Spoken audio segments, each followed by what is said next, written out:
Hello and welcome to Straight Talk, Supply Chain Insights, the podcast for your supply chain leader who is on the go and wants to be in the know. And now, your host, Laura Ciceri. Welcome to Straight Talk with Supply Chain Insights. This podcast is designed for the supply chain leader who's on the go and wants to be in the know, or at least we used to be in the go before we had the COVID-19 virus. I'm doing a series of shows where I'm interviewing supply chain leaders about how they feel that the pandemic has affected supply chains and how to think about the supply chains going forward. And today I'm interviewing Steve Vielmetti. I've known Steve for many years. I'm currently at Tenneco. And Steve, welcome to the show. Thanks, Laura. Great to talk to you. Tell the group a little bit about yourself. Sure, Laura. I've been a supply chain professional for most of my career.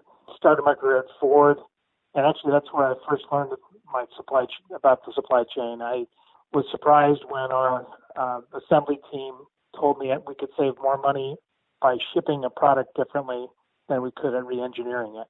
And that started my interest and insight into the supply chain. I went to business school, spent about 5 years doing consulting, and then have spent most of my career in a variety of industries. I spent some time in apparel, cleaning products, food, and automotive, both in the aftermarket and the OE side. I love the supply chain. It's always fascinating and always changing, and it's great to talk to you. Well, today, we see supply chain as headline news, whereas, 10 years ago, people didn't even know what supply chain was. How do you think this pandemic affects supply chains? Well, I think if you think immediate times, think about the truckers and the people running the docks today. I mean, that's, they're running, the stores, things are running probably a lot faster, a lot differently even today than they were a few weeks ago. But we have people that are operating our supply chain today, despite lockdowns, despite all of the concerns. A lot of people are giving up their time, their safety to keep us fed and to keep the country moving. And, I'll start with that.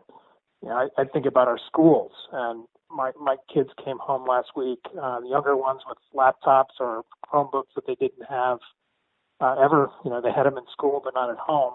My older two are in high school. They started distant learning after being sent home on Friday. They were in class on Monday, and, very different world. They're going to school in the morning. Schools take attendance. Both of those are things that continuing to change, and it's a different time. It's a time where we're I think all of us are reflecting on a lot of things, and hearing like our friend Laura getting COVID-19 is a big surprise and a big change to a lot of things that are going on today. I think about office.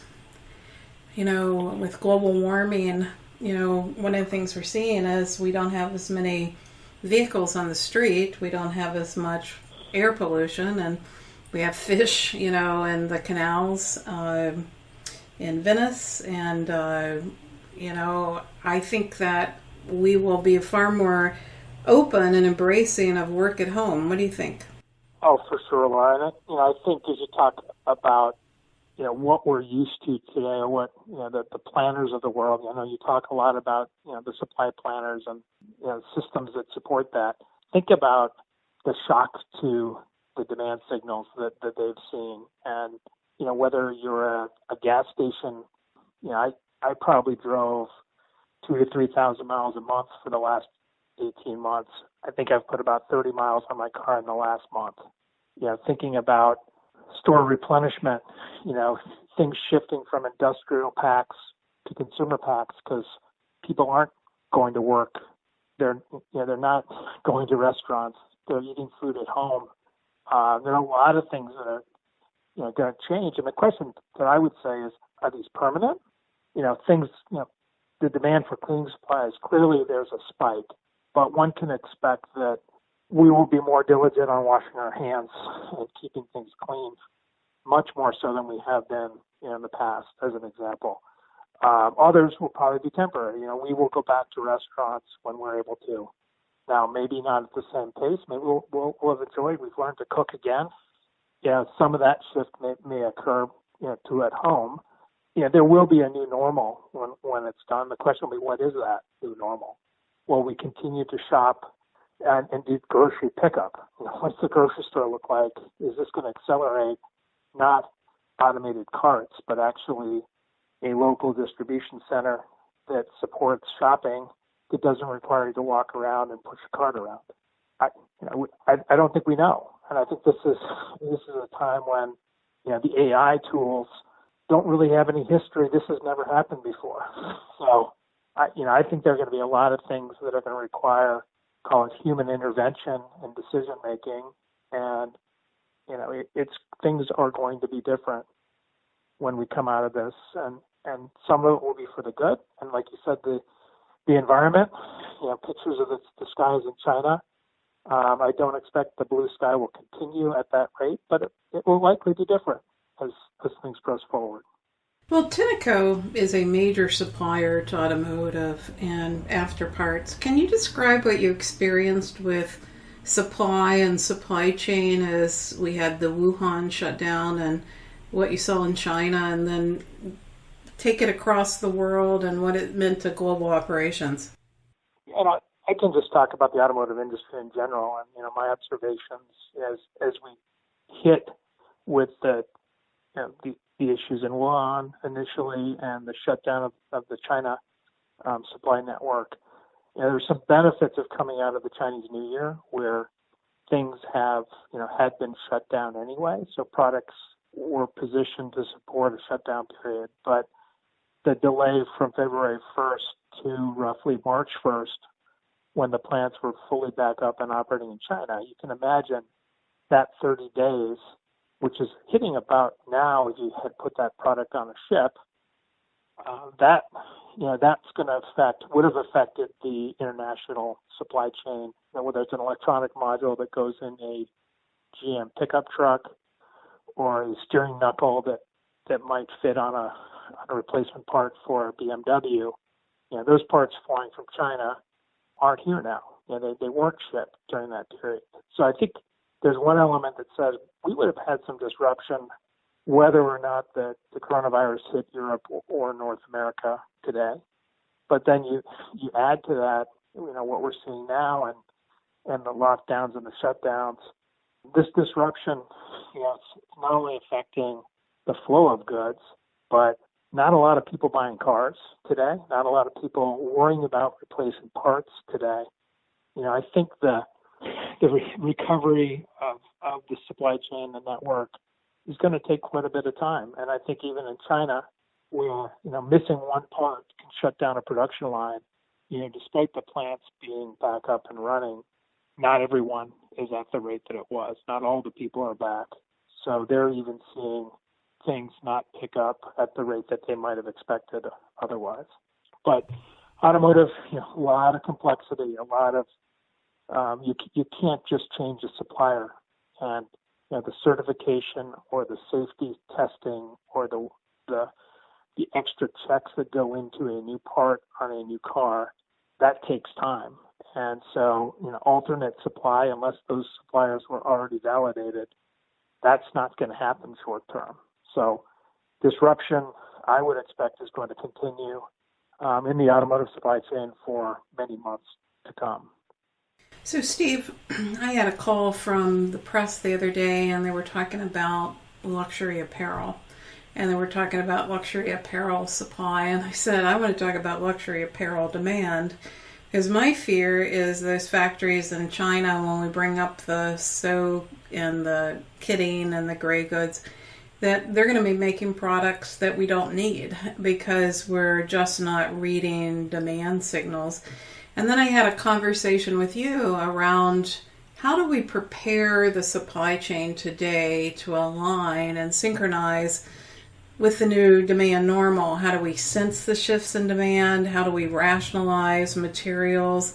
How do we bring science and data-driven discovery into planning processes? So what do you think people should be working on as we try to adjust to this new normal? Yeah, Laura, I think there are a lot of things that we need to be thinking about.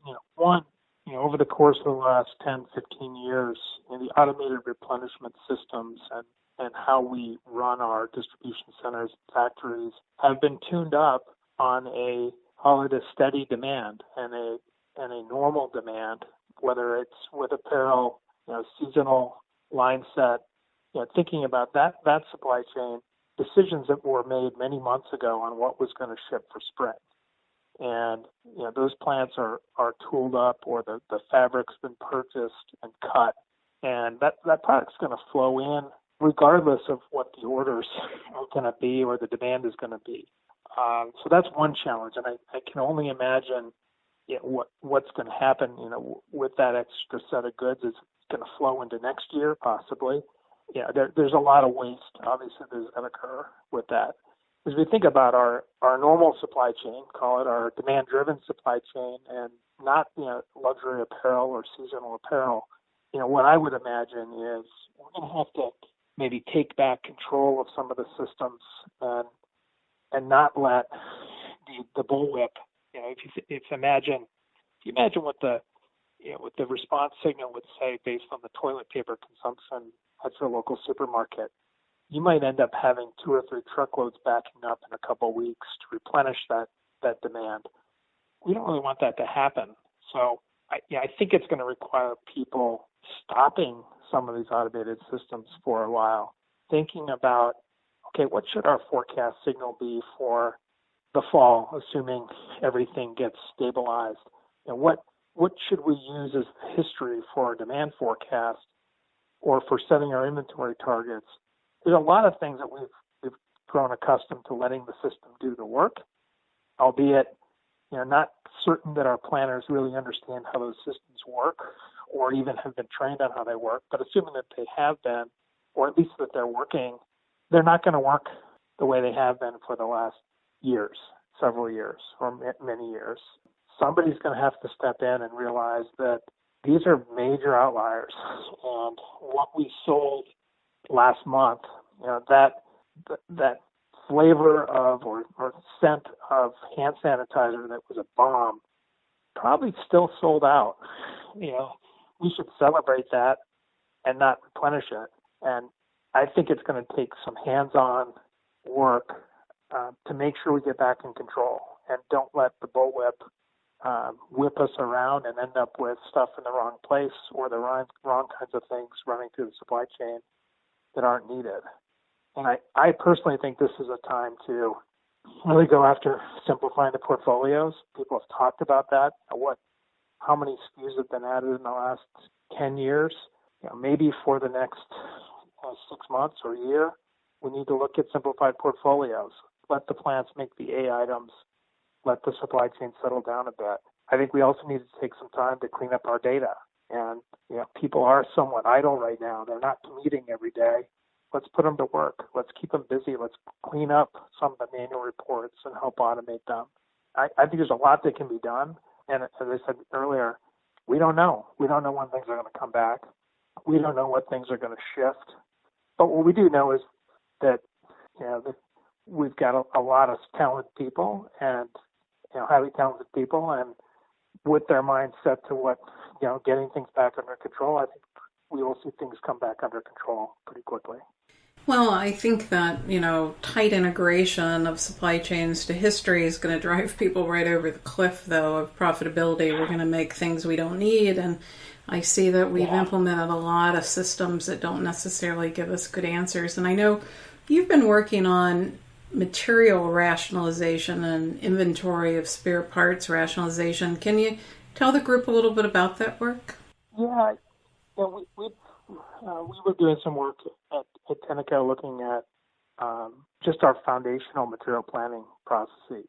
And something that I actually did when I was at Johnson Controls, started doing at Johnson Controls, is really looking at what are the foundational capabilities we need within our plants from a replenishment standpoint, and then even within our distribution centers, and looking at what are the fundamentals, what's the segmentation that we should have, and look at our parts differently. All parts are not created equal, and thus the system parameters to replenish should be different. How do we train our people and really get them to truly understand not, what's the minimum requirement to get something done, but what's the optimal set of settings or the optimal design of the supply chain to drive efficiencies and to maintain in stocks.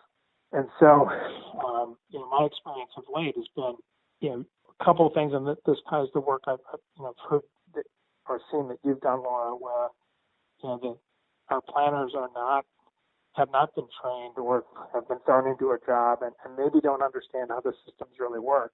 And if we look at SAP, there are infinite ways to configure SAP.